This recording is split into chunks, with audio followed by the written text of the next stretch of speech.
মদিনার এক ছোট গলিতে বাস করতেন হাকিম নামের এক তরুণ। সেই ছিল একজন দক্ষ কুমার। প্রতিদিন মাটির পাত্র বানিয়ে বাজারে বিক্রি করে জীবিকা নির্বাহ করত। যদিও আয় খুব বেশি ছিল না, তবুও হাকিম সর্বদা আল্লাহর শুকরিয়া আদায় করত। একদিন সকালে হাকিম যখন তার দোকানে বসে কাজ করছিল, দেখল একজন বৃদ্ধ লোক তার দোকানের সামনে দাঁড়িয়ে আছেন। বৃদ্ধের চেহারা দেখে মনে হচ্ছিল অনেক কষ্টে আছেন। আসসালামু আলাইকুম চাচা, কিছু চাই? হাকিম বিনয়ের সাথে জিজ্ঞেস করল।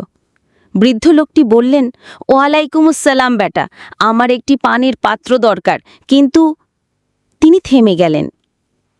কিন্তু কি চাচা? হাকিম জানতে চাইল। আমার কাছে টাকা নেই বেটা, আমার স্ত্রী অসুস্থ, তার জন্য ঔষধ কিনতে গিয়ে সব টাকা শেষ হয়ে গেছে। বৃদ্ধের কণ্ঠে দুঃখ ঝরে পড়ল। হাকিম একটু না ভেবে একটি সুন্দর মাটির কলস তুলে বৃদ্ধের হাতে দিয়ে দিল। নিন চাচা, এটা আপনার। কিন্তু বেটা, আমি তো টাকা দিতে পারবো না। বৃদ্ধ অস্বস্তি বোধ করলেন। চাচা, রাসূল সাল্লাল্লাহু আলাইহি ওয়াসাল্লাম বলেছেন, যে ব্যক্তি কোনো মুমিনের একটি কষ্ট দূর করে দেয়, আল্লাহ তাআলা তার একটি কষ্ট দূর করে দেবেন। আপনি আমার জন্য দোয়া করবেন, এটাই আমার পারিশ্রমিক। বৃদ্ধ লোকটির চোখে পানি এসে গেল। তিনি হাত তুলে দোয়া করলেন, আল্লাহ তোমার মঙ্গল করুন বেটা, তোমার রিজিকে বরকত দিন। এর কয়েকদিন পর এক ব্যবসায়ী হাকিমের দোকানে এলো। তিনি হাকিমের তৈরি পাত্রগুলো দেখে খুশি হলেন।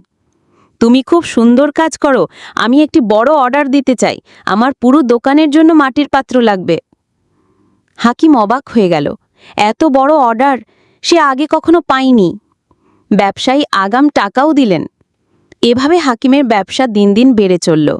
শহরের বিভিন্ন দোকানদার তার কাছে অর্ডার দিতে লাগল। কিন্তু সফলতার সাথে সাথে হাকিম তার দানশীলতাও বাড়াতে থাকল। গরিব মানুষদের বিনামূল্যে পাত্র দিত, মসজিদে পানির জন্য বড় মটকা দান করত। একদিন সেই বৃদ্ধ লোক আবার হাকিমের দোকানে এলেন। এবার তাকে অনেক খুশি দেখাচ্ছিল।